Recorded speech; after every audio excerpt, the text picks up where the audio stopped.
Kongversation. My phallus hit something metallic. I can't wait to find out what it is after I pass out from this crippling pain. Hello and welcome to the Kongversation. I'm Chad McCanna. And I'm Hyle Russell. And was that a question? Life is a question. Oh, well, maybe we have some answers to give to our lovely listeners. We don't have anything to give to our lovely listeners. This is National Public Radio. Have you ever wondered about our energy levels and if we, because we are always very high energy, but if you listen to other podcasts, they come in at a much lower register, almost universal. They're low energy, they're losers, all right? What I'm going to do, I'm going to put another 10 decibels right on the podcast. I like our high energy. This is, I mean, we talk about games from the 90s, but we bring that high clubbing energy from the 80s. Oh, yeah. Hyle just really likes respiration. That wasn't a drug reference. I like Afrin nasal spray. Yes, he's hooked. His pharmacists hate him. If you are new to this show, we discuss all manner of Donkey Kong universe related issues, and if you're curious about what the Donkey Kong universe is, tune in next week because we'll be diving deep on that subject. Yeah, well, you know, the Donkey Kong universe, I think the easiest way to sum it up is it's games from Donkey Kong Country and spinning out of Donkey Kong Country. So basically... based on character connections, not necessarily oblique references. Right, so basically it's the rare shared universe, give or take a few properties. But, you know, it's... You know, give or take a Sora Limited. Yeah, you know, hacking off a Saberman here or there. But, you know, it's fine. It's, no, but it's, you know, if you like Donkey Kong Country, if you like Banjo-Kazooie, if you like Conker, then you're home. Congratulations. Well done. You found your way here. So let's get through a little due diligence, and then we've got a lot of bits and bobs news that has trickled out over the last few months that didn't demand immediate mini attention nor a dedicated episode, but we want to make sure that we cover it here. Yeah, occasionally we just get little news tidbits, little bits and bobs that really can't sustain a whole episode, but you accumulate them enough, and you suddenly it's like it's the backwash of the podcast. It's like, you know, we celebrate Cobcock Day here at DK Vine, and according to Cobcock Day lore, it's, you know, you accumulate crumbs on your Cobcock Rock, you know, over the weeks, and then on Cobcock Day you have a bountiful feast of crumbs.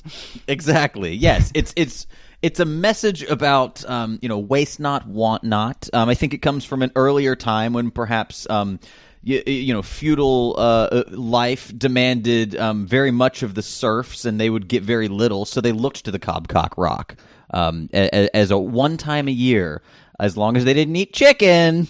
You know, those new listeners we just welcomed in, they're gone. They've left. They've gone out the door. They have about-faced Cobcock. Excuse me, I will have none of this. Goodbye. Yeah, we are our own worst enemies. But okay. Yes. Let's get to this due diligence, because we are shameless whores. So support DK Vine on Patreon at dkvine.com/Patreon. We have cracked the $500 mark once again, according to Patreon's new calculations. Oh, you mean I can finally start Twitch streaming every week? Right. That was such a dick move on their part, in my opinion, that... We like that was the threshold for involuntary twitching, and we met it, and literally like the next week they changed the way they calculated the results of your really fundings. they were being more honest with it to show what we were actually making after what they take out and what Uncle Sam takes out. But so it looked like we just completely like lost all momentum, and then we had a milestone $70 overnight. We had a milestone hanging over our head that we had already met and started to fulfill. So, well, I didn't stop it. I felt it would be fair, but hey, now it's official again. All right, so now the next milestone is the Slush Fund Twitch, where I will be slush funding once a week for a couple hours. Live on Twitch and later on YouTube. So yeah, the Slush Fund is a series that Hyle's been doing for some time on the forum. Yeah, for all of you who want to see me complete Donkey Konga 2, or at least toil endlessly with it for the rest of my days, then, your dreams are at hand. They are fast approaching. So, yeah. And support us on Patreon. Haven't asked him about this, but I would donate for the inevitable Matt Corna theme tune. That's really what I'm interested in hearing, not so much you playing the games. Yeah, because, we just, eventually we're going to pick that tree bare. Like, he's going to have no more jingles left to give. It's going to be like the book The Giving Tree. He's just going to be a stump and then we'll that just we have sit to, on. we'll have to chop him in half, and he'll give us a place to sit. But it's going to be a nice, the moral of the story is respect your elders, basically, your parents. They give everything for you until they're a hollowed out husk. Yes, and Matt is in his 70s. Yes. Yeah. And he likes to hang out with a bunch of children on a Donkey Kong website. Right. But, his role models are Gary Glitter and Jimmy Savile, so... Yeah. He shares a bathtub with Sakurai. That's how he maintains his looks. Anyway, but we do have a lot of great prizes. Not prizes. Yeah, prizes. Let's go with that. Prizes. To give out on Patreon if you back us. At the $1 tier, you get stickers. And I've been mailing out these stickers to everybody around the world. I think legally speaking, they are physical thank yous. Yes, well, they're not anything you're purchasing. They are, they're just trinkets that we're sending out as a token of our appreciation. Little arts and crafts projects that we whittled in our garages. And this is so incredibly shady sounding. We're just talking about stickers. Well, don't lick them. Don't lick them. You might be in for a surprise. Yeah. You might be uncovering terror cells in Dallas, Texas. For more on that, see our recent mini episode of The Kongversation. Oops, all tangents. The X-Files Season 10 Final Impressions, Part 1. Just rolls off the tongue. Oh, that was beautiful. Anyway, we got stickers. We got also other great thank yous that are at the higher tiers. And, we'll have more to announce as time goes on. So just stick with DK Vine, baby. We're on a rocket ship to the moon. DKVine.com/Patreon. Yeah, that rocket ship is built on the creative works of everyone but us. Yeah. And that's some mad propulsion. It's literally the rocket barrel that took them to the moon in Donkey Kong Country Returns. Yeah. So actually, well, no, that was the Tiki Tong blast that took them to the moon. That was a volcano, yeah. So we also have a forum. Check it out, dkvine.com/forum. There has never been a better time to join. Things are getting testy on the forum again. I noticed it's that agitating time of the year where people are just hungry for some new news to talk about. Hopefully this episode will help you out. But no, it won't. This is the stuff that they've already. This is the chewed cud of the forum at this point. We've got some fresh cut. We've got some fresh cud coming up at the end of this episode, though. Oh, that's true. Late breaking news. This episode is a little delayed by a few days. My throat was pretty rough after screaming at Chris Carter all night. So we had to put it off, and as a result, something broke just as we were starting to record. So look forward to that. Not just as we record. I think it broke the other day, and it's slowly gaining traction now as it seems to be legit. So, and if you don't know what we're talking about, it'll break for you in about 45 minutes. It'll break all over your face. You'll be an ear witness. Chris Carter is such a hack. All right. The DK Vine forum. It's testing now, but I would say join the forum so you could help broker peace. Yes. People are at each other's throats again about Smash Brothers. It's the never-ending cycle. Yeah, it's a never-ending cycle of hatred. But who cares? It's dead. What do we... Okay, because Sakurai keeps giving new interviews, and he keeps stirring up the hornet's nest. Oh, I saw a very funny tweet from the Nintendo. I think it was the Nintendo America account where they were announcing Corrin, because I thought Corrin was already out, but anyway, it was a promotional tweet for Corrin, and it just lined up all the Fire Emblem characters in a single screenshot, and they can barely fit. Right, yeah. It was bursting at the seams, and the comments were just delicious. I know. I mean, it's Schadenfreude. It's a little bit of a. I know.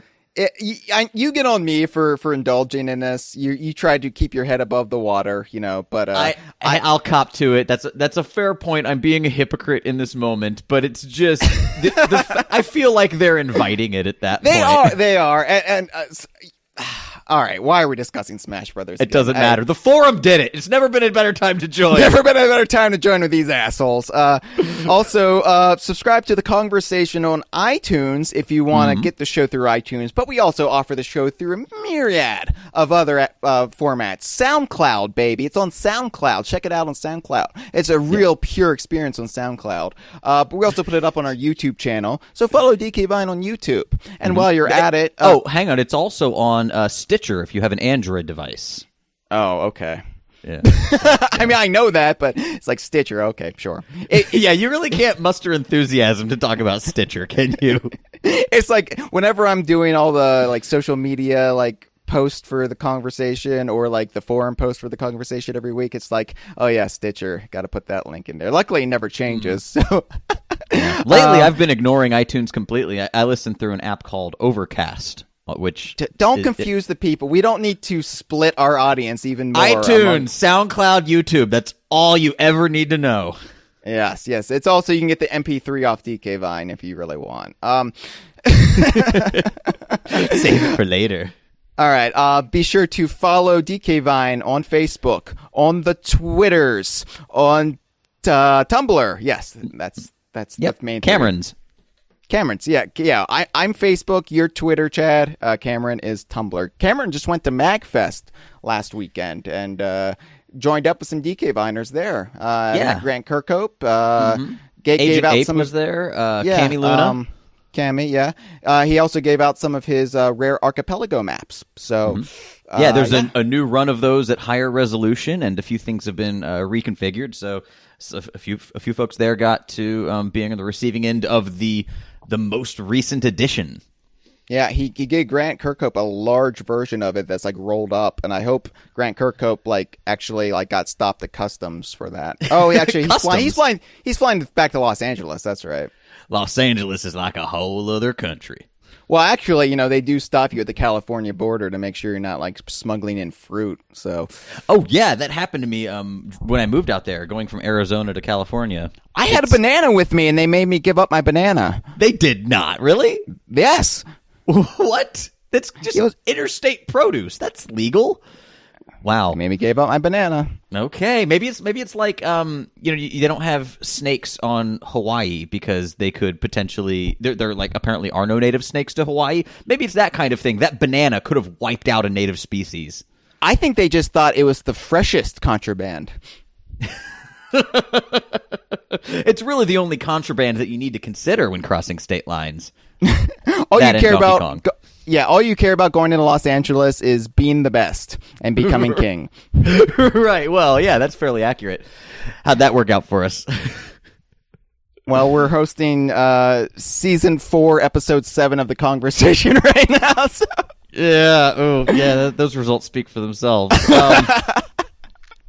So let's talk about news that didn't demand a dedicated episode.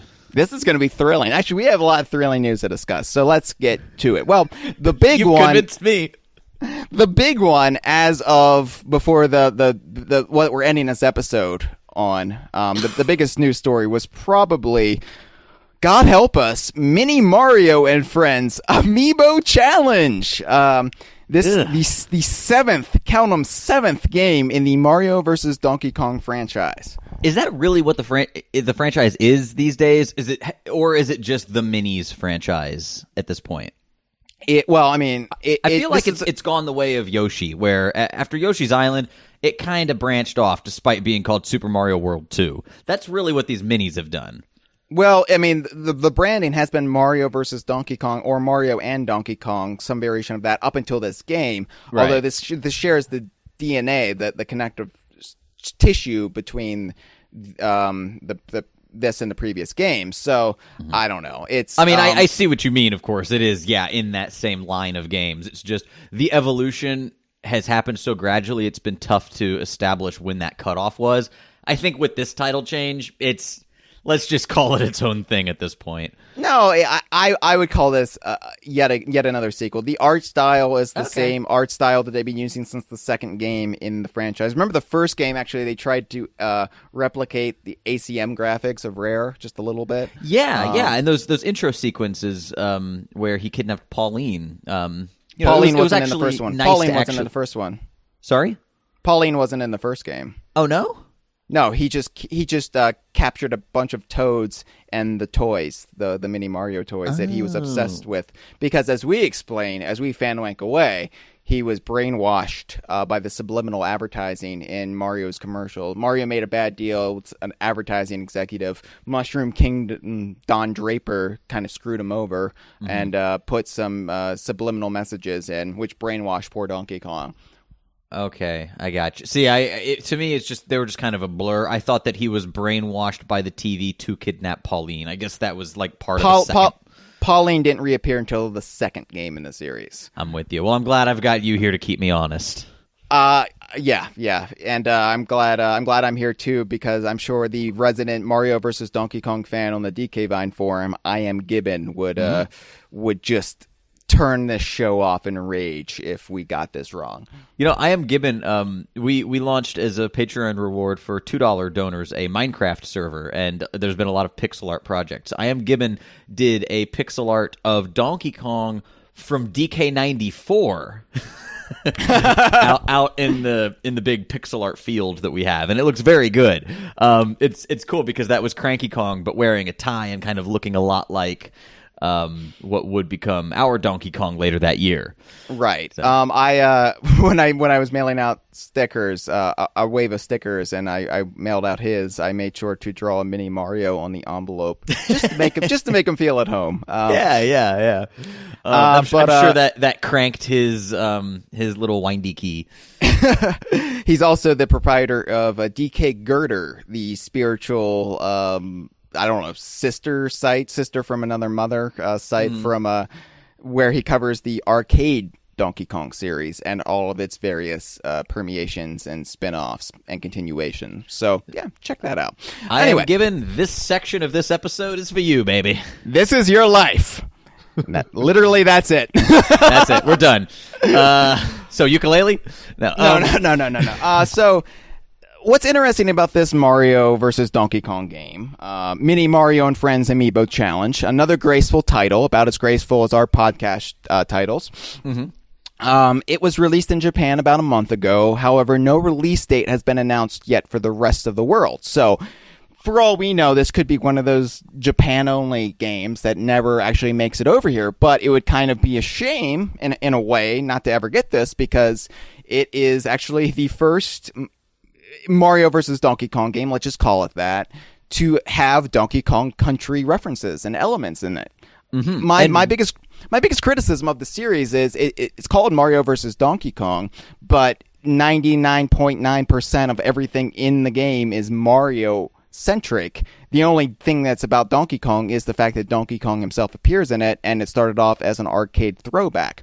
But Mario vs. Donkey Kong conjures up all these images of not only Mario fighting Donkey Kong, but Luigi fighting Diddy, or barrel cannons versus warp pipes, like a proper crossover. Rambi versus Yoshi, cats and dogs living together. But I don't know. So, for the longest time, they introduced Pauline, and you could say, well, it's an arcade throwback. It's not supposed to be a country throwback. Yeah, but at the same time, you're clearly using a country Donkey Kong, his model, and that's what most people associate. That's the identity that the Donkey Kong franchise has now, or barrel cannons and, barrels with buddies in them and bananas. And, why can't you actually incorporate a little bit of that? Well, they finally done it. However, this isn't a traditional game so much, because it is the amiibo challenge part of it. That's where the hitch is, because it's compatible with the following amiibos, and I guess all different versions of those characters. So Donkey Kong, Diddy Kong, Mario, Luigi, Peach, Toad, Yoshi, Bowser, Bowser Jr., and Rosalina. So from these both from the Mario line or from their Smash Brothers line, I assume. Or in the case of Donkey Kong, Skylanders Superchargers. Yes. Very good. Which Wow, actually, they haven't promoted that one as being available to use with this game, and I realize it's because Skylanders isn't really a thing over in Japan. So I don't even know if they have that amiibo / Skylander hybrid in Japan.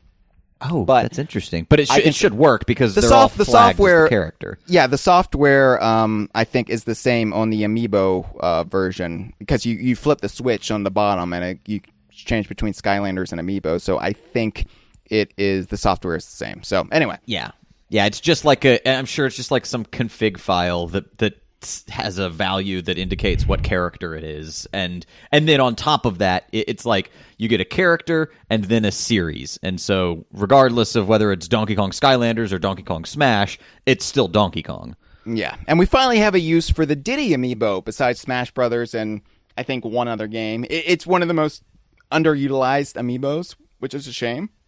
But yeah, so basically what happens is you scan this character into the game, and it unlocks the levels. I think there's a couple levels you can play as the mini version of that character. So when I say mini version, I mean the wind-up toy that kind of took over the series of Mario vs. Donkey Kong over time. The Lemming-style gameplay. And at some point we should do a dedicated episode about how a direction we would have taken the Mario versus Donkey Kong series. Because I think we've already touched upon this. Have we done that? Little bits here or there. We've never done a dedicated episode to it, but we've definitely shared our opinion. Now we could shore it up, add some new stuff, and crank out an episode for it on a really slow news month. Sure, but yeah, I just feel like we complain a lot about the minis, but you know, I generally don't like complaints where a solution isn't also offered, but I feel like we have solutions if we, as you say, coalesced them together. Yeah, and look, I think we both would rather this had stayed an arcade homage. I'm fine with more like Donkey Kong arcade gameplay or junior gameplay even, you know. And I think doing that in a modern context with the modern iterations of these characters and their worlds would be kind of fun. But unfortunately, I think my main gripe with the series is I see it as a lot of wasted potential. And yet they still sell well enough that we're on the 7th iteration of the franchise. So either they sell well enough or they're cheap enough. Well, I guess it would be a combination of both, probably. That's a really low overhead for development, and so they don't have to sell as well. It is a combination of the two. I looked at the sales figures, the purported sales figures, and apparently the one from 2010 sold very, very well. It sold over 2 million copies. Wow. And that was the one that came out a week before Returns. So part of me wonders if it actually rode the Returns wave, where, you know, Returns did 5 million, 6 million copies. So part of me wonders, since it released literally 7 days before Returns, if it kind of was boosted that holiday season by the renewed interest in Donkey Kong. I don't know. That could just be me putting my views on it, but it was just weird that a random entry in the franchise, not even the first one on the DS even. So and well, it was on the DS, right? And that was a huge system as well. So it's probably a combination of those things. And it's difficult to compare. You know, we can't compare Return sales to Tropical Freeze sales because the platforms they were on sold different numbers. So it's kind of apples and oranges when you're looking at sales for an entire series. But I'm sure that Returns was part of it. Yeah. But anyway, it's the series has had those moments where it's sold really well enough to continue, and it's cheap enough. So I think they're making their budget back and then some. So yeah. Anyway, so. Yeah, well, hang on. Before we get too far into this, do we have any indication that this is even a Donkey Kong universe game in the way that DK Vine defines it? Because as I said earlier, we are focused on character crossovers, and as far as I've seen, Donkey Kong, Diddy, you know, any of our core Donkey Kong universe characters haven't actually showed up. Well, we don't know yet because we only have some gameplay videos from Japan. We don't really have the full game. If there's any intros or outros or credits, or we don't know that, and that's going to be a debate. And actually, I will let me explain to you what the content is, and then we can have a little bit of a debate. But we'll probably have to leave it for another time. Okay. So because we just don't have enough information right now to even speak authoritatively on this. No, but also it's going to be a very heady debate about what constitutes a physical character appearance with amiibos, and we'll get to that. This is going to get into some Smash Brothers trophy territory, isn't it? This is going to get into some Mario Party E territory, my friend. Okay. All right, continue. All right. So, anyway, what's interesting about the Donkey Kong and Diddy Kong content is you scan in the amiibos and you kind of have I don't know if you're like control the minis or so much as you're kind of trying to control the direction they go in. If it's anything like the most recent Pipe Mania clone that was just terrible, you tap the mini to speed them up, but other than that, they kind of go on their own path like a lemming. Okay.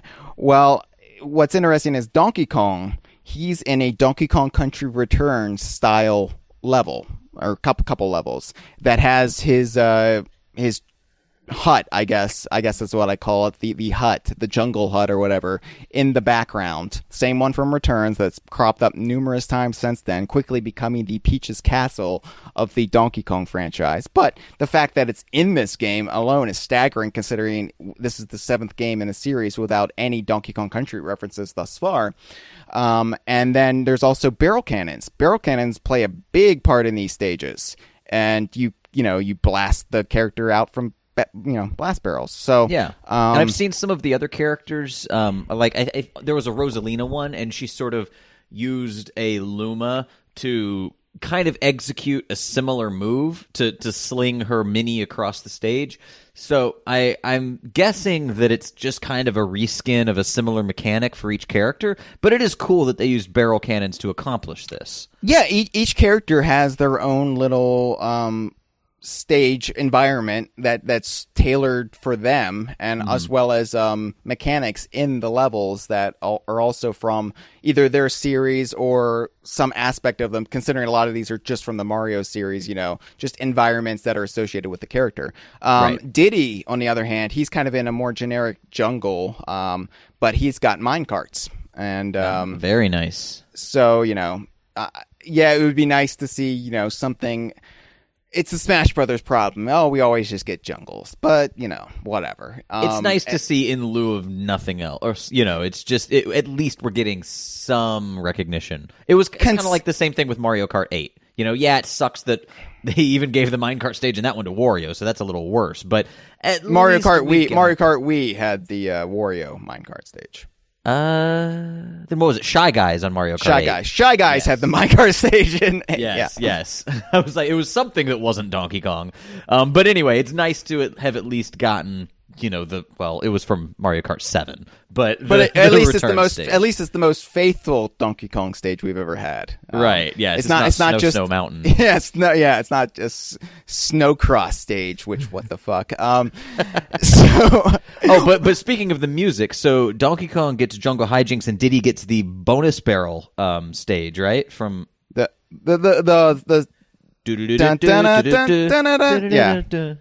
yeah. Which by the way, remember the story I told on the Vine Donkey Kong audio program of the court theme guy? Yes, your autistic childhood friend. Yes, the childhood friend I had who was autistic, who played Donkey Kong Country 2 and interpreted Clubba's theme as the theme that one would hear in a courtroom as, I guess, the judge walks to be seated, and it's court. It's like an a cappella version with court as the only lyric. Yeah. Well, he also, I remember he also interpreted the bonus theme stage as a song about poop. Really? I don't remember ever hearing this. Yeah, it was poop. I'm dead serious. All right. Well, it's nice that they've reappropriated David Wise's famous poop theme. It's not as classy as the court theme, so I never brought it up, but yeah. All right, fair enough. So anyway, so I think it's cool that we're getting something in these games, and it's relatively faithful. I mean, the graphics are still the pastel style that one has seen in this series since the beginning, but at the same time, I'm glad they're trying. I'm glad they're branching out. I'm glad that this whole amiibo functionality is making them say, okay, we got to tailor it for this character. We've got to get inside this character's world. Okay, so that being said, do Donkey and Diddy actually appear in it? Because if they don't, we all of a sudden have the most faithful version or most faithful iteration of the Mario versus Donkey Kong franchise to our series, to our likes, to our wants, but one that we possibly cannot cover given our rules. Right, because again, the rules of DK Vine, it's, while some of these events might be taking place in the same physical universe, I'm not even suggesting, this might be on Donkey Kong Island. This may not be in a doppelganger jungle over in the Mushroom Kingdom. Despite all of that, our website's coverage is focused on character crossovers in the spirit of 6 Degrees of Kevin Bacon or something like that. The old I think the template, crispy bacon in our case. 6 Degrees of Crispy Bacon, the famous underwater photographer. The famous underwater photographer, everybody's favorite video game character. Yes. He took images in a flashy full 4 colors. With his Game Boy camera, yeah. With his Game Boy camera. 4 shades of green. Did the Game Boy camera stay in the Xbox Live arcade version? Yeah, actually. It's... Well, actually, you know what? I don't know. Because I was thinking, I recently got there and it was the Game Boy camera, but that was just before Rare Replay, and I was just playing Banjo-Tooie over the summer because I was jonesing for it. So that was on the N64. I don't know. Yeah, because it's weird, some of the stuff that was able to stay in the Xbox versions and some of the stuff that they did slightly alter. So, I don't know. We'll have to go back and see, or maybe one of our listeners can call in with a correction. Hey! So let's go on the record. It was not the Game Boy Color. Now correct us. This is efficient podcasting. Yes. So anyway, I would argue that this brings up a debate that if it's the physical characters do not appear in the game. Well, look, what are the amiibos? Like this opens up a whole question of, because Nintendo's never had a firm stance on what the amiibos actually are. It kind of varies from game to game. Hang on.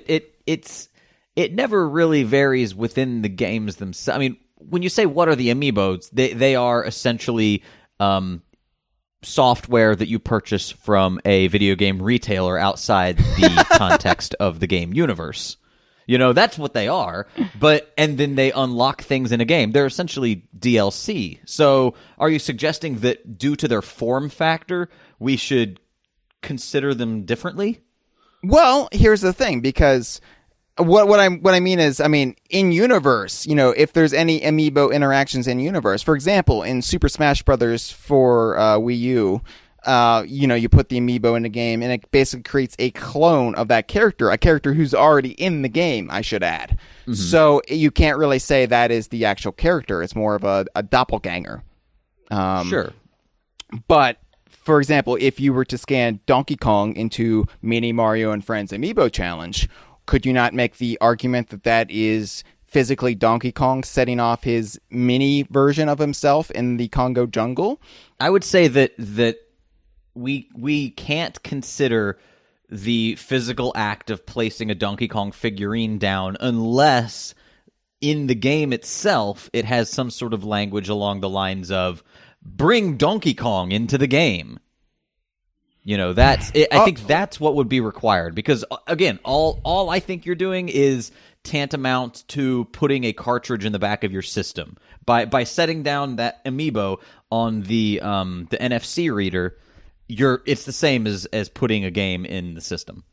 Okay, but if you're in the Congo jungle, something setting off these mini toys of Donkey Kong and Diddy Kong, would it not, ergo, considering you have to scan in the Donkey and Diddy amiibos into the game, would it not be Donkey and Diddy then? And would that not be the physical representation of them, merely extending slightly outside of the game world?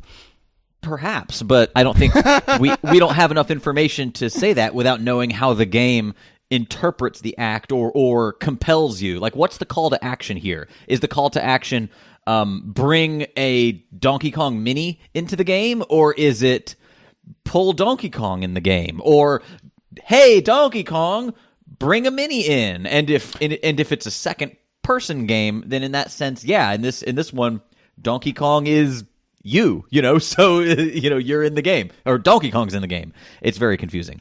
Yeah, well, I mean, we've had a game that's also blended the digital with the physical before, and that's Mario Party E from the failed e-reader device on the Game Boy Advance. And so it's not the precedent is there. It's just we would have to define what amiibos are. I mean, Skylanders is part of the DKU, but of course, Skylanders are a lot more defined than amiibos. Skylanders are the physical characters transformed into toy form, and then you, as the portal master, have to go out and retrieve them. So it's basically telling kids to buy, or get their parents to buy. But all the same, there is an in-universe explanation for why you're collecting these toys-to-life figures. Mm-hmm. Yeah, well, but that's the kind of thing that I think we need to be looking for. And in Skylanders, it's very clear cut. In Smash Brothers, it's fairly clear cut. You know, it's not really clear. It's that Sakurai just didn't give a shit. Okay, and well, they're like, you gotta add these amiibos to your game. He's like, motherfucker. Well, I'll just do this. Fuck you. Right. Well, but I think my point in that case is that you touch the amiibo to the device, and the character from in the game's context appears. So yeah, you are bringing that character into being, similar to Skylanders. But in this case, I really think it's a case-by-case thing. Every game gets to determine whether or not the amiibo just unlocks a skin, unlocks a costume a la Mario Maker. There are all sorts of different interpretations, and without knowing what this game does, I don't think we can make that call. Okay, so you're basically just saying wait and see, and then we'll have this massive debate on the DK Vine forum. Yeah, well, I don't even think it would be a debate. I think wait and see, and then wherever it lands, that's the way we'll go. I mean, maybe it'll... no, I shouldn't say that, because I'm sure it will be vague, because Nintendo doesn't really care. Nintendo doesn't give a shit. We are the ones who care about this stuff, because we're operating under Rare rules where this stuff matters. Or at least it matters in a tongue-in-cheek sense. Right. Or at least they'll care enough to just, you know, kind of give us a cast-off answer, like, yeah, that's Royston, go away. Yeah, Royston's in Viva Pinata. Yeah, okay, yeah, and we ran into an issue this week, kind of, with that. It's still Royston, don't worry. It's still Roy. It's Royston dressed as a pinata because he's hiding from Bottles and Mumbo and everybody else who's trying to barbecue him all the time. So yeah, well, I don't even think we need to go that far. I just think that what was in the Viva Pinata theme week. By the way, new video on Rare's YouTube channel. Top 5 things you didn't know. Or 5 things you didn't know about Viva Pinata. Very cool video. One of them was Ryan Stevenson, the game's concept artist, was talking about the goldfish that we later learned via Rare's website is Royston. And that was, you know, from a bit of prodding on some of our forum members' account. I think Rock was the one who ultimately got it. Right, after Ozzy Ben went insane and kind of declared a fascist state over the DK Fine forum to make Viva Pinata DKU when we had no evidence it was DKU. Good times. Anyway, so he basically said that there was supposed to be aquatic pinata, and the goldfish is the only one that actually made it in.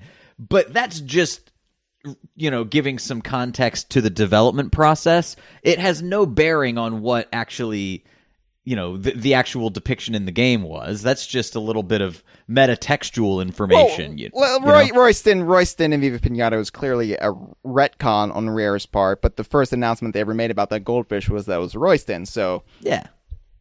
Anyway. And I mean, if Ryan had come out and said...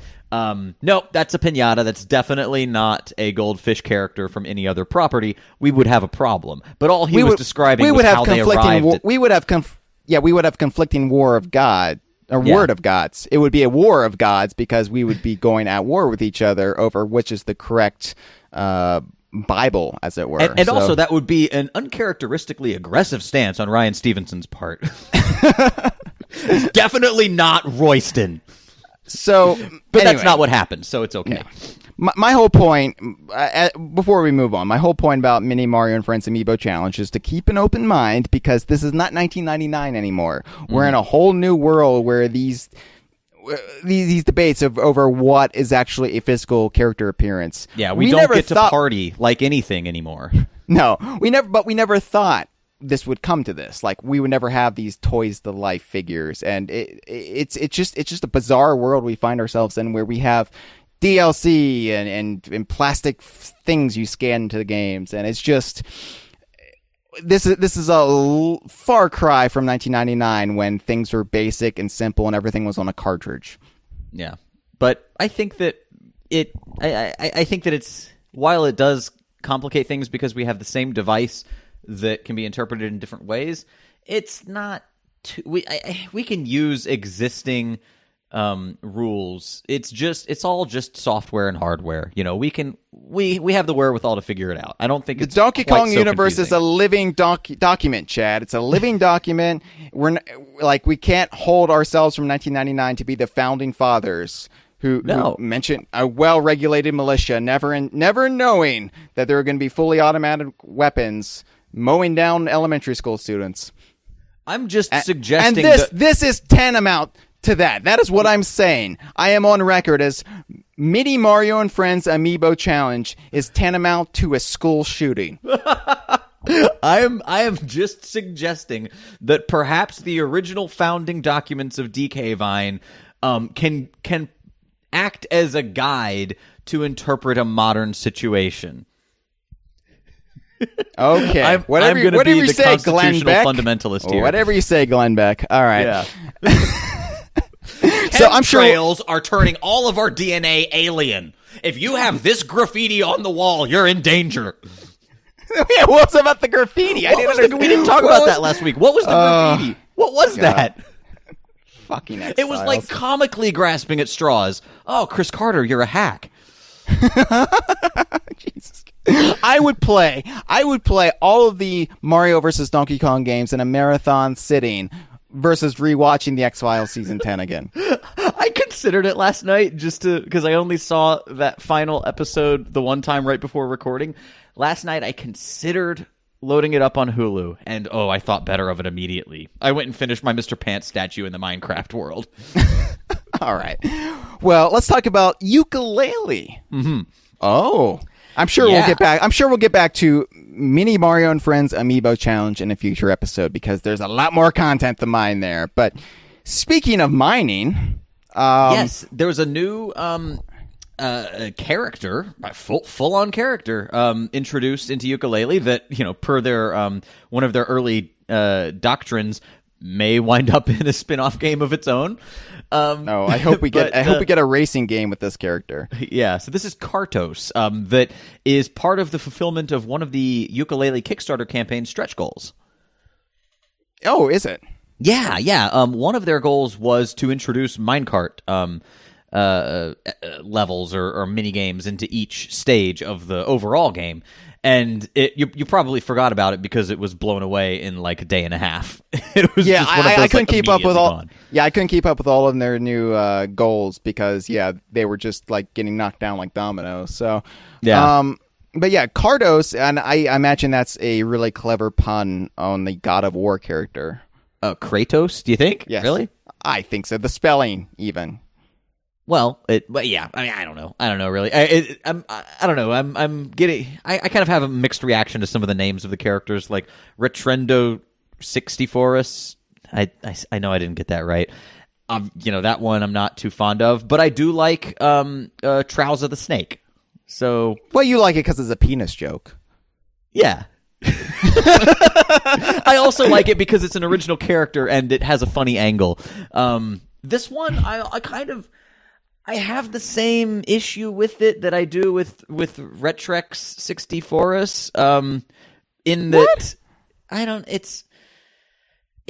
I want to see new things, but I know it's early, and I know that they're getting out the fulfillment, and they're trying to have things that are referential but new. I get why they're centering an update on Kartos, and I love the minecart theme. I love that he's German. That's fantastic. Yeah, but I am looking forward to seeing more original characters. Okay, but I mean, this is I think the first explicit Donkey Kong Country homage that we've seen in the game, because everything else has been mostly, remember Banjo-Kazooie? even down to the name of the game, Okay, that's fair. But this is kind of a Donkey Kong Country centric thing that's kind of blended with the googly-eyed banjo-ism philosophy that permeates the rest of the game. So I and I'm wondering, so are these going to be 3D minecart segments? I don't know what they mean by 3D minecart. Because we've like seen... Donkey Kong 64. Or more like Tropical Freeze, like that one Tropical Freeze level in the ocean world where kind of the camera comes behind you. I don't know which variety it would take. I'm guessing more like DK64 considering the pedigree. Yeah. Which is, great, because I think the minecart segments in Donkey Kong 64 were some of the most fun aspects of that game. I wanted They to see were more intensely playable. Yes. They were challenging and frustrating at times, but they were visually stimulating, and it was something else besides running around collecting bananas. Yeah. Instead, you had to collect tokens. The only slightly clunky thing about that was that it was sometimes difficult to tell where the things were on the track because you didn't have that Z-axis perspective. And plus, so the dynamic lighting too kind of made things a little hard to see at times. Sure, but once you got the hang of it, they were a lot of fun to play and replay. One of the high marks of that game. So yeah, if they're going to draw anything from DK64, minecarts are certainly something to do. So this is the first living minecart we've ever had in the entire ethos of the Rare/Platonic, I guess, shared universe, if you want to call it that. We're connecting them probably because of the DK wrappers at the very least. Right. But yeah, so I like Cardos. I like that it's I'm with you. I want to see new things as well, and I don't think Yooka-Laylee should just be, hey, remember this from your childhood? Well, we're doing it again, but in a legally safe way because we can't actually reference it. I want to see new things like Trouser the Snake, and I want to see all new penis jokes, damn it. But like, you remember everyone's favorite Banjo-Tooie character, Bovina? I want to see a bunch of Bovinas. People love Bovina, Platonic. Come on. Honestly, did anybody remember Bovina until Ed Bryan started trying to link Bovina to his his Nosy Crow game? We did, Hyle. We did.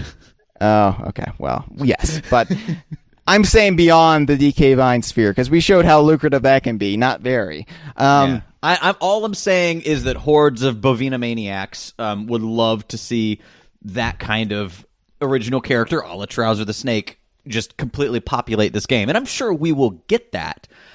I just want to see a little bit of it now that we're supposed to be only a couple months out from release. But you do understand Yooka-Laylee is probably going to play it like The Force Awakens in a lot of ways, where it's supposed to wash away any negativity that's built up in the fan base, and then it's going to set the plate for new stuff. I don't feel like there is, for them. It's nothing but goodwill for Platonic. I don't think that they have a prequel. Nuts and bolts.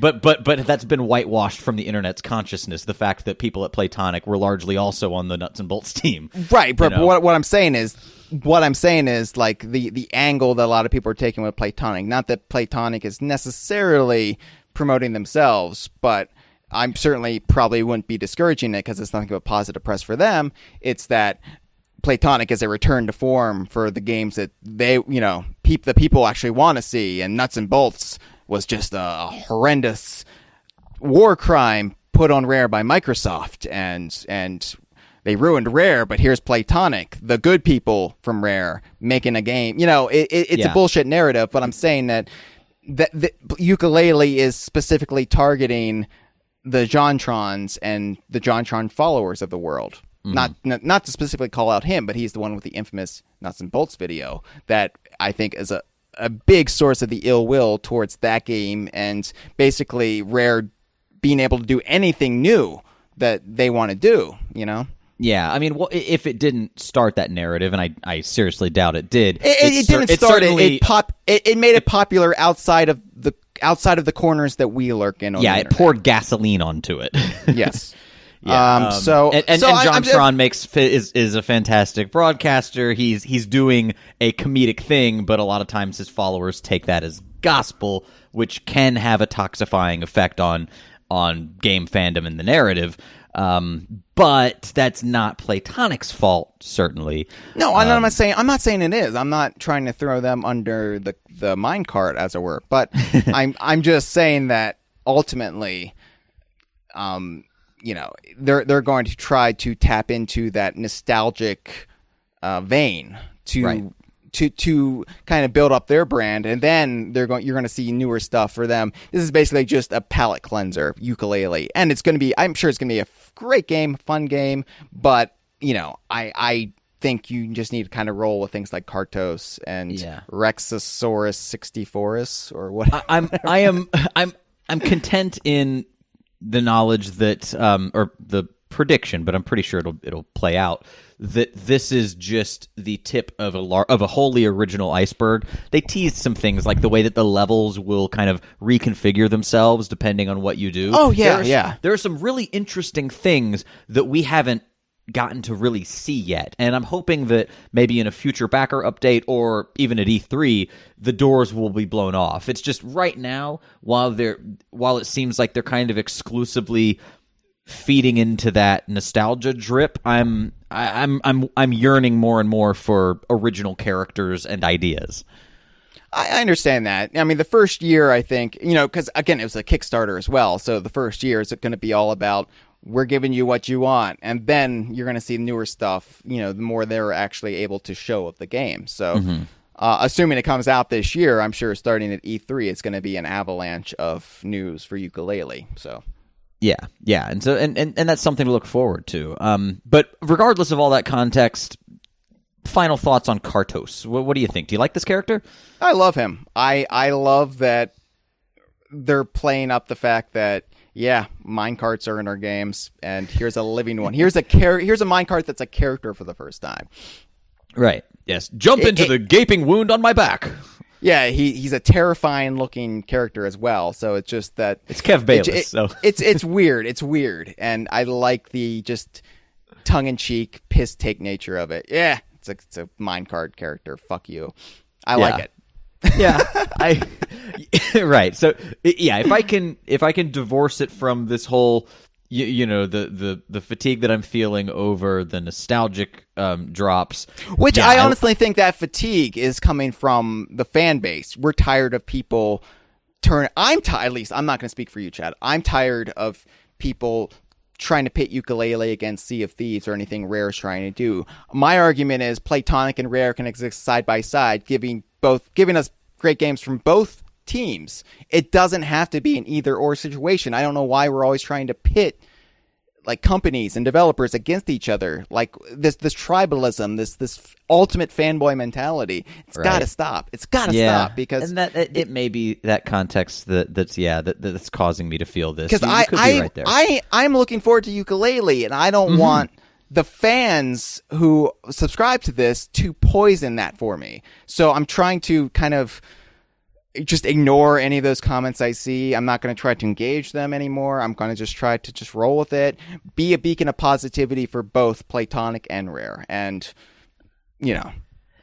speak out if I see anything that I don't really personally like. But so far, I don't think Kartos or Rexa Dinosaur Jeff Goldblum 64, I don't think they're really negative in my opinion. I kind of like both. I like Kartos a whole hell of a lot more than the dinosaur guy whose name can never be spoken. Voldemort. But yeah. So I like everything I see for Yooka-Laylee so far. I'm just a little weary about the whole culture wars going on right now in our world. If I can forget all of that stuff, I am pretty lukewarm about what I've seen of Yooka-Laylee, but I knowing the people that are making it and knowing some of the ideas they discussed in the Kickstarter that I have full faith they will execute on, I am still very excited about Yooka-Laylee. I just want to see more original things because I know what these guys are capable of. And you will. Yeah, and I know that I will. And of course this is a throwback, but it's doing an original thing with it. So in a sense, that's exactly what I'm looking for. And I think that it's nice that he's German. It's, there are some really funny kind of aspects of this. I like that he has a mustache. He's a weird looking cart, and it's funny and he's cool. But I know that he's going to facilitate a throwback mechanic. So I'm looking for a little bit new to mix in with the old. Yeah, I'm just glad we finally have a positive portrayal of the Germans in video games. Right. Call of Duty has been doing them no favors. Yeah. All right, well... that's Yooka-Laylee. That's Platonic's roundup. We'll get back with you next time they do a backer update, I'm sure. And I'm hoping that the next one might be something worthy of a mini. I know that we have that toy box that was meant to have come out last fall, but maybe when that drops, we'll have to, do some dedicated like Twitch streaming and some talk about that. Yeah, absolutely. Looking forward to it. So, little drips and drabs of Sea of Thieves have appeared over the last few weeks. Nothing too substantive, but some pretty cool concept art that's showing off more of the kind of the style that was on display at E3. Have you seen absolutely. Any of these?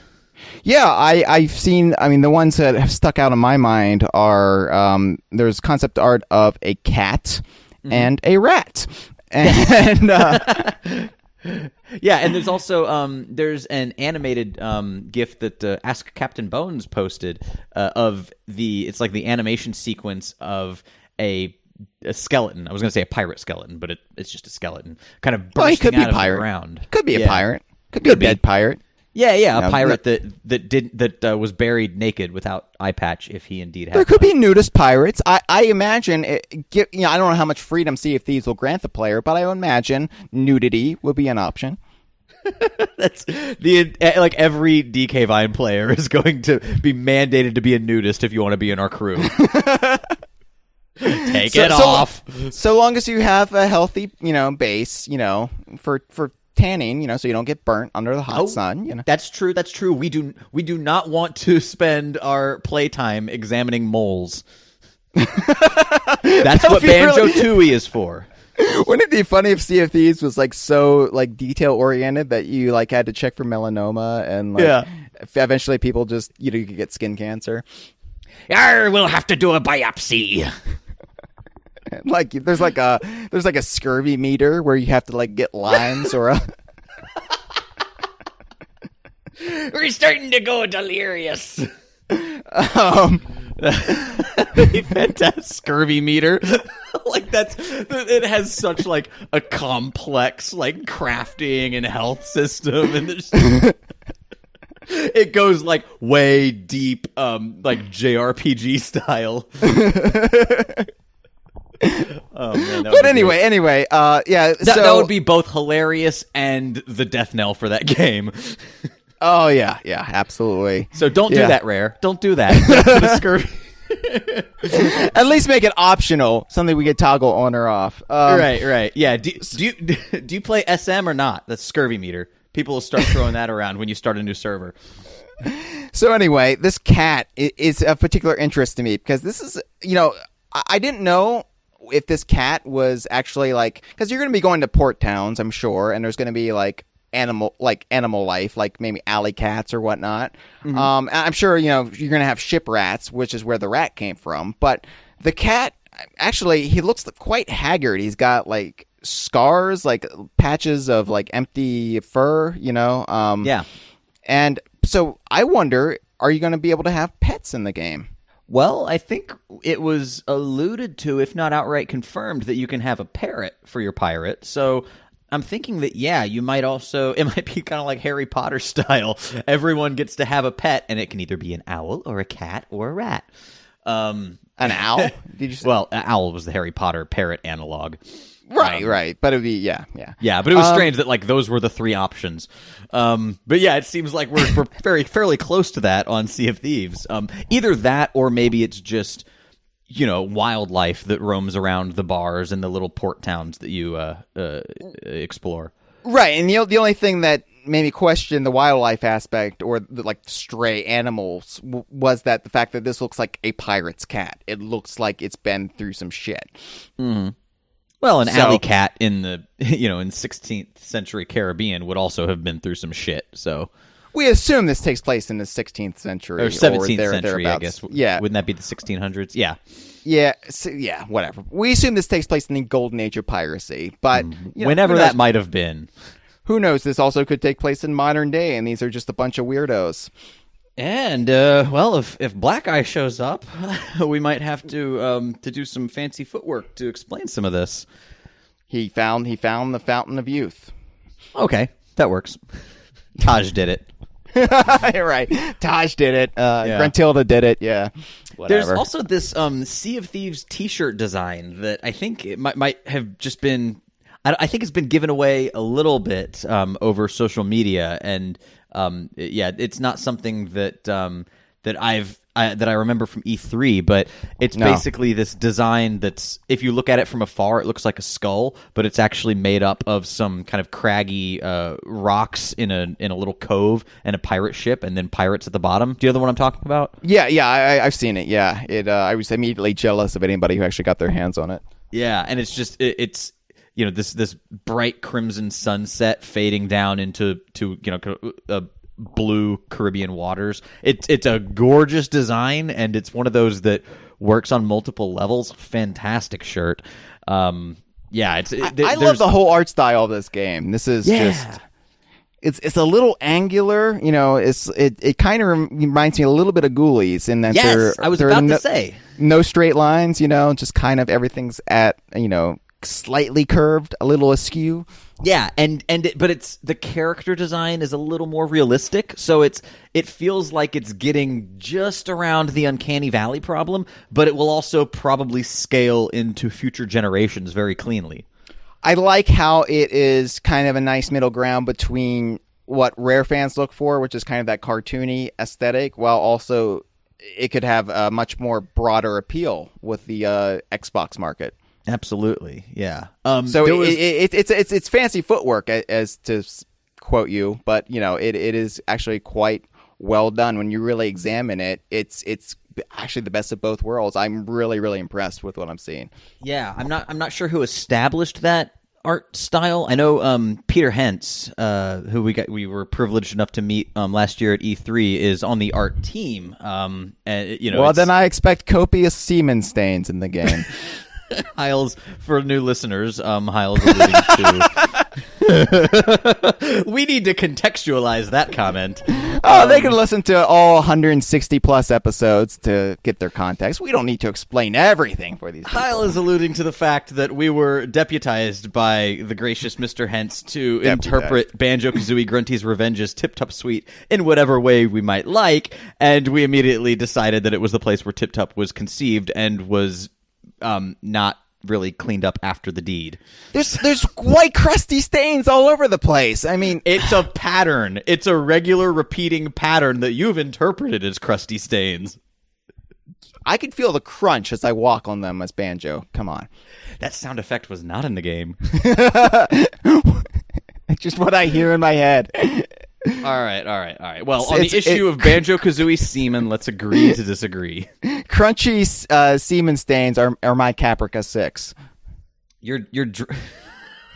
What? I see them in my head. Oh, that's your head can. Yeah. That's your head 6. Okay. Wow. Well, let's stop dragging the good name of Peter Hentz through the, let's just say, mud, and and get back to Sea of Thieves. Anyway, I'm sure he has a firm hand in the art style here. It's fantastic, and I know he's a great artist. That's what I was trying to say until semen started getting thrown around. You're welcome. You're welcome, world. Hyle Russell, ladies and gentlemen. There was a Valentine's piece of art that was dropped on Twitter. I don't know if it made it to Facebook. Did you see the custom card that they put out? It did make it to Facebook. It actually was on Rare's website. You could actually download these Valentines. Rare Valentines from Rare Replay and Sea of Thieves, which was basically, tongue-in-cheek, be mine. The kind of Valentines that grade schoolers would give to each other. Yeah, and the kind of Valentines that we once made based on that 80s show to try and sell our spec scripts to Glenn Howerton. I still think that's going to be the Sunny series finale. We're going to get a nice check in the mail. Yeah. They blow up the bar. That's how our spec script ended. I wonder why they didn't pay us any mind. We destroyed their one standing set. What can we say? Yeah, that might have been folly. So the rat looks great. I love the style of this card. Again, it's that angular thing, and the pirate, his eye patch is a big red heart. So it's like a skull and crossbones. It's fantastic. It's a shame that won't actually make its way into the real game. Well, maybe it will. Maybe you can accessorize your character, and one of those your eye patch. Yeah, one of them could be a heart eye patch. I want my eye patch to be a spleen. There you go. Your favorite organ. That's not Hyle's favorite organ. We all know what Hyle's favorite organ is. The pancreas. The pancreas. Did you seriously? Wow, that was amazing. I'm in your head, McCanna. I'm in your head. I don't want you there, considering recent events. Do you guys over on Facebook get I feel like we're in different worlds here. Do you get the little riddles that have been on scrolls of parchment that they've been posting? I haven't actually checked the Sea of, because they have the official Sea of Jeeves. Yes. Have you asked them anything? Yeah, that's going to be the upcoming Butler-based spinoff that Rare's hard at work on. No, they have the Sea of Thieves official Facebook page. I don't think it's updated as much as Ask Captain Bones, though. So I haven't actually checked it. I don't check it on a regular basis, and I should, as a proprietor of DK Vine's Facebook page. I should. So there are these little riddles that are neat little couplets, very Greg Malesian, and before him Tim Stamparian. But Gozer the Gozerian. Yeah, Gozer yeah. Are you a pirate? Shall I read some of them to you and see if you can solve the riddle? Oh, please. I love a good riddle. All right. Beneath the tree you hope for gifts. Follow, then dig, and spirit lifts. What do you think they're referring to? Pirates. Good answer. No, I'm guessing that's treasure maps or follow then dig. You're following the map. X marks the spot, kind of a thing. Okay, let me give you another. All right. Shake off the rust, Russell. A hearty welcome, truth be told. Slightly less if you have no gold. They're gonna stab me in the heart if I don't have gold. Well, okay. So it's what is the riddle referring to? Where would you get this hearty welcome, but less if you have no gold? I don't know. Are there going to be microtransactions in the game? A tavern. Good answer, Hyle. Oh, okay. Sorry. I don't know how Batman does this every few weeks when Edward Nygma resurfaces. P for pirate. Okay. Let's try another one. Oh, please. One more. Just one more. Yeah, the listeners are loving this. Swirling wonders encased with care. Uncork one and try, if you dare. Rum? I was thinking grog because it's kind of an if you dare proposition. But yeah, rum, some kind of alcohol, I would imagine, is what this riddle's all about. But anyway, they're given out on these. It's an image, but the riddles are printed on parchment with a little skull and crossbones logo that looks a lot like that T-shirt design skull that we talked about. Yeah. And I wonder if these riddles are just for the promotional campaign or if there will actually be something like this in the game themselves. Well, I hope there are, because obviously I would ace them all. Yeah, you're batting 1,000 over here. So Sea of Thieves, little by little, it's trickling out, but it's kind of every now and then, it's sort of inconsistently, there's a little update like this on the Ask Captain Bones account and on the Facebook Sea of Thieves page. So I would suggest follow both of those, or either one if you're only on, depending on your social media participation. Right. Depending on how many characters you can actually comprehend per post. Yeah. Right. Yes, if you prefer infinite or a more reasonable 140. Yeah, I actually haven't tested how many Facebook will allow. I should really just put that to the test and try to write the great American novel one day. Yeah, well, Harper Lee's sure not around, so I think that the mantle is ready to be taken. Yeah, that hack. Only could write one book, and then her second and then book ruin was the central character. Yeah. Well, her second book was just an earlier manuscript, an earlier version of the first book, but it made one of the great American literary heroes of the 20th century a racist. Mm-hmm. You're welcome. Yeah. That was more of her unscrupulous lawyer's fault than anything, because anyway. Yeah. Hashtag not my Atticus. All right. Speaking of Rare, real quick, I do want to mention something that I think would only really matter to us and other diehards. But we recently had a revelation that back in the day, and I say back in the day as in, when was this? Like the 90s through the early aughts?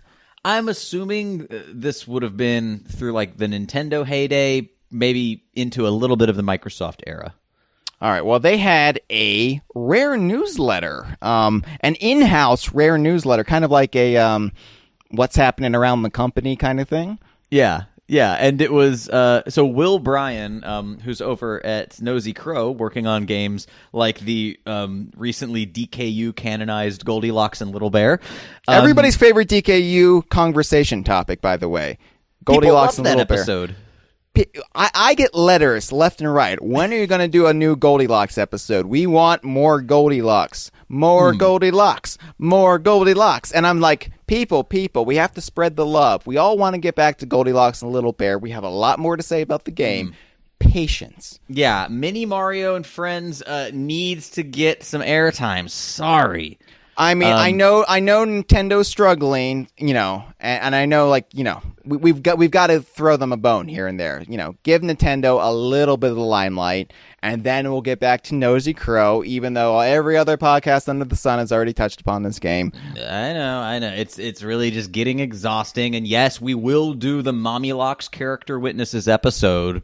Just give us a little bit of time to talk about Yooka-Laylee. Throw them a bone. Spoiler alert! That's a new episode type of the Kongversation that Chad is referring to that is in the planning stages. Ooh. Anyway, yeah. Probably won't be Mommy Locks, though. That's for sure.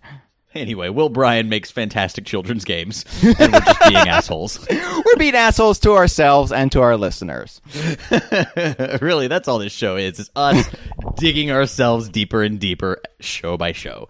Anyway, Will Bryan tweeted a little excerpt, a photo of an old issue of the Rare internal company newsletter. It was in reference to the first week that the aforementioned Ryan Stevenson started working at Rare, and it was I thought you were going to say Ryan Stiles. Like every time you say Ryan, I'm like, Ryan Stiles, yeah. DK Vine Hall of Fame 2015 class member Ryan Stiles. He is in the Hall of Fame.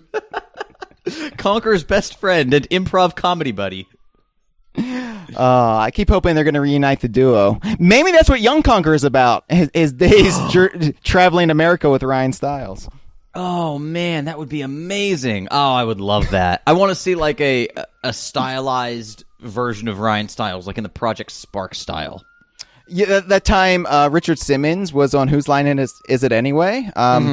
We discovered that Conker was actually in his asshole the whole time. Okay. Come on, clean it up, Russell. Oh, I'm sorry. You've been spoiled by our Kongversation mini where we took Chris Carter to task. We need to play to the masses on this one. What, does Chris Carter have gerbils up his butt? Mm-hmm. That would explain it. Yes, and he does. Anyway, there's a Rare company newsletter, and it's written by Lee Loveday, we came to find out today. And it's confidential, and it's the kind of stuff that really is never intended for outside eyeballs. So it's impossible that we will ever see this, but he did. But at least we know they exist. From this excerpt, they're hilarious, and it's like an internal Rareware, the old website that Hyle and I based a lot of our formative sense of humor on. And there were 10 years, 120 issues of this thing. Yeah, that's an issue a month. Do the math. It's amazing. It's such like a treasure trove of untapped riches that I'm just mentally salivating over, and we'll never get to see it. But oh my god, it's like the fucking Rosetta Stone of our fandom. Like the stuff we would learn from these things, the context, the secrets. Oh my god, we need to kill somebody. We need to kill somebody to get our hands on these. We'll kill Chris Alcock and take turns wearing his skin into Rare. Collect. It'll be like that. I was gonna make a Rick and Morty reference, but you haven't seen it. Damn it. They did a parody of Weekend at Bernie's where it's a whole bunch of cats animating an old lady's corpse. Anyway, you could just do a leather face. I mean, if we're gonna wear a skin, hey Chris, you're looking a little leathery today. That's a little weird. That's strange. Can you give me the Rare newsletters?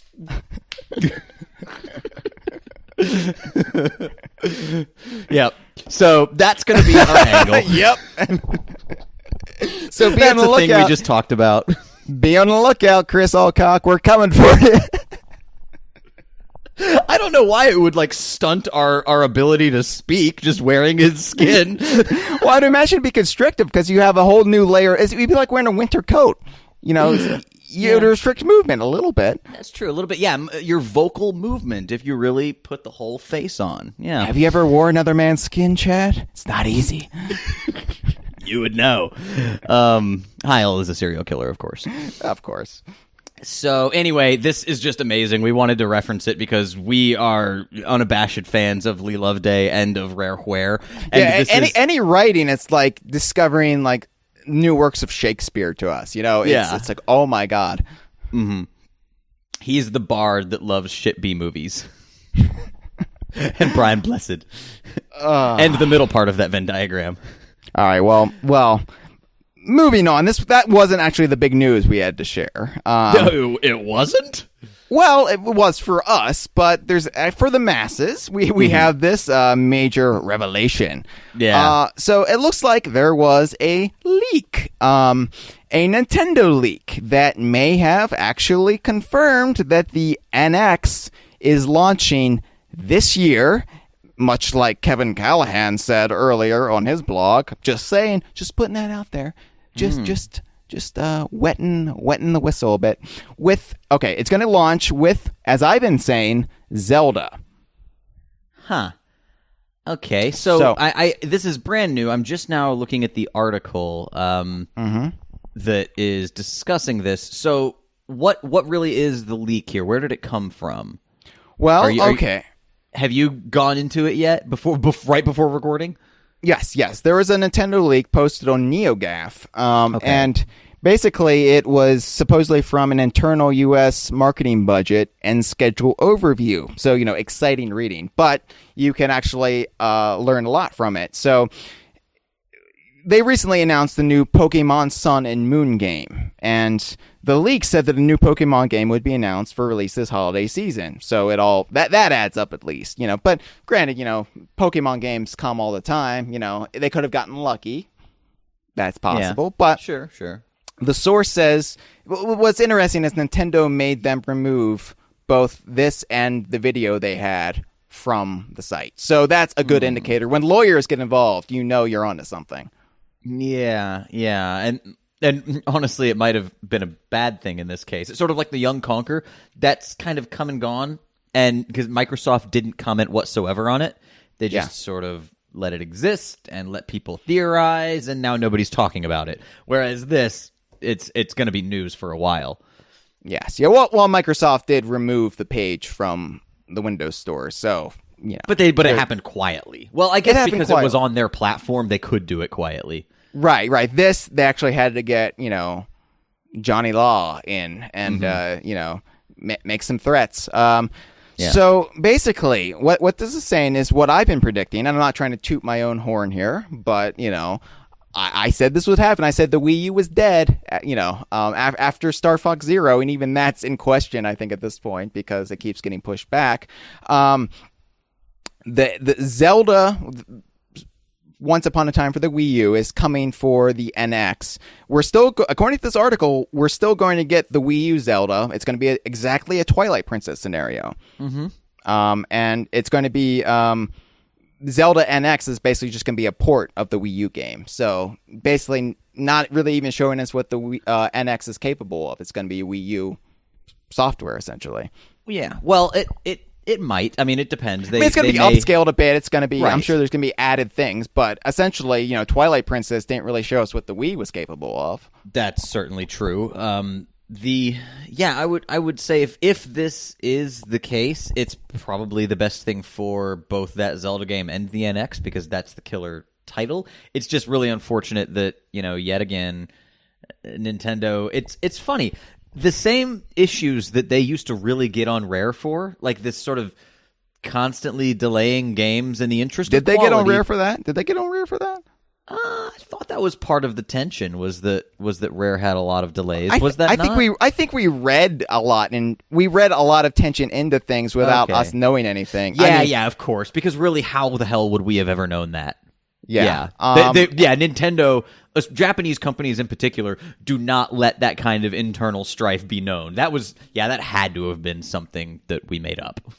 Never mind. I think we made it up in our heads, and even then, hell, Rare gave them Diddy Kong Racing after Banjo-Kazooie could have been a disaster. The delay for that could have been a real disaster for Rare, but they had Diddy Kong Racing, and they were able to achieve all those sales, Mm-hmm. Guinness Book of World Records sales. Right. So I think any delays weren't that insurmountable for Rare. Okay. But anyway, they had enough in the pipeline to make it work.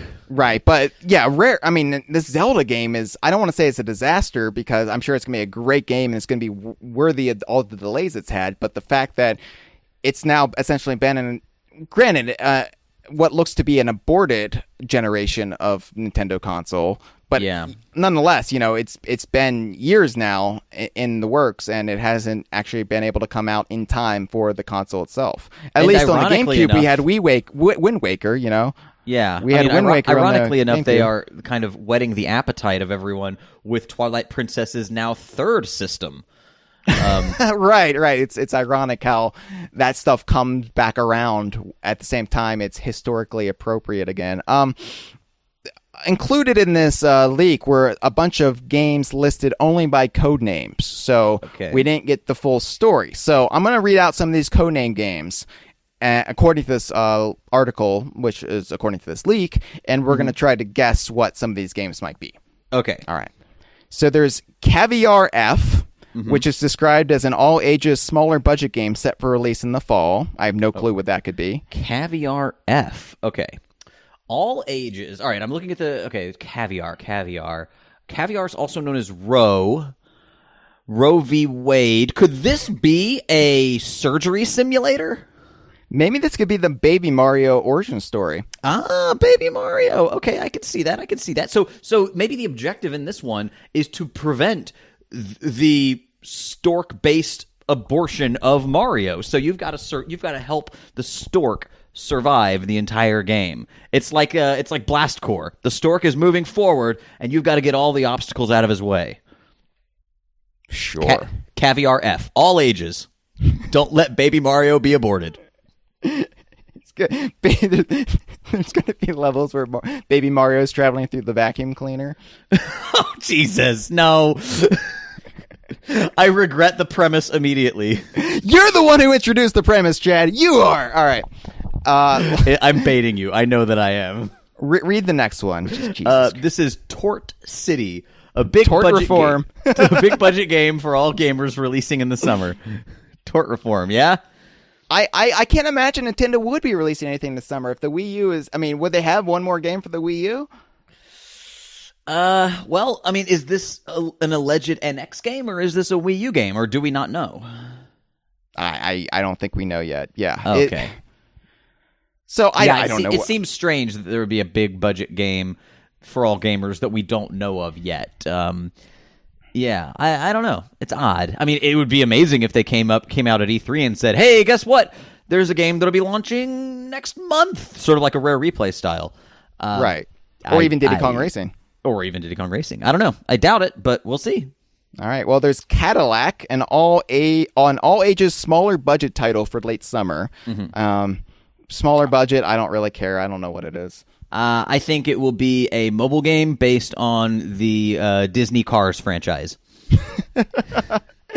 Now, you don't think it's going to be a new iteration of the Mickey Speedway USA franchise, do you? No, just because I don't want Mamechi to have a heart attack. Now, I'm going to make a bold prediction for this one, Chad. N-Stars. It's a big budget game for all ages, releasing in fall or during the holiday season. Oh, that's interesting. Well, judging by the code name, well, what do you think this is? Diddy Kong Racing, baby. Oh, of course. You think this is Kevin Callahan's masterwork. I think this is what Callahan has been talking about. It's coming out for the NX now. It's going to be one of the launch titles alongside Zelda. N-Stars. It's Diddy Kong Racing, baby. I can feel it. This article suggests it could be a Mario Kart game with like an all-star Nintendo cast. I think it's going to be Diddy Kong Racing. I feel it. I feel it in my bones. I feel it in your fingers. Yeah. Who is that? Bill Nye? Yeah. Man, rom-com references. Woo! So, I don't know. I've been hearing rumors that there will be like a Game of the Year edition of Smash Brothers that will serve as a launch title for the NX, and it will incorporate like feature parity between the 3DS and Wii U versions, and also bring online to both of them. Which would be cool because, hey, I would love to play Subspace Emissary online. You know, there are not Subspace. What do you call it? Smash Run. This might be that. I think that N-Stars could just be Smash Brothers re-released. I don't know. Who's a bigger Nintendo star than TT and Drumstick, though? I mean... That's a fair point. That's a fair point. Although they would have to, license those back from Microsoft. Hey, man. It's Phil Spencer. He's open to it. He's open to anything. He's open to anything. Anything can, and for all we know, has already happened. I hope it's not Smash Brothers related because, my God, as we mentioned earlier, we want Smash Brothers to be dead. We want Smash Brothers 4 discussion to be dead. Does not open any wounds, please. Yeah. Sakurai keeps picking at that scab himself. Yeah, Sakurai keeps picking at the scab himself. He's not letting it heal. Let's just let it go. Let's let it be in the past. Refresh that tub blood and move on. And finally, DMW2, which they suggest could be Disney Magical World 2. Think of Mamechi. Mamechi, I really don't know. I'm just going to end the episode here because I don't really want to give Mamechi any bait. This has been a File 2 production. Que rico.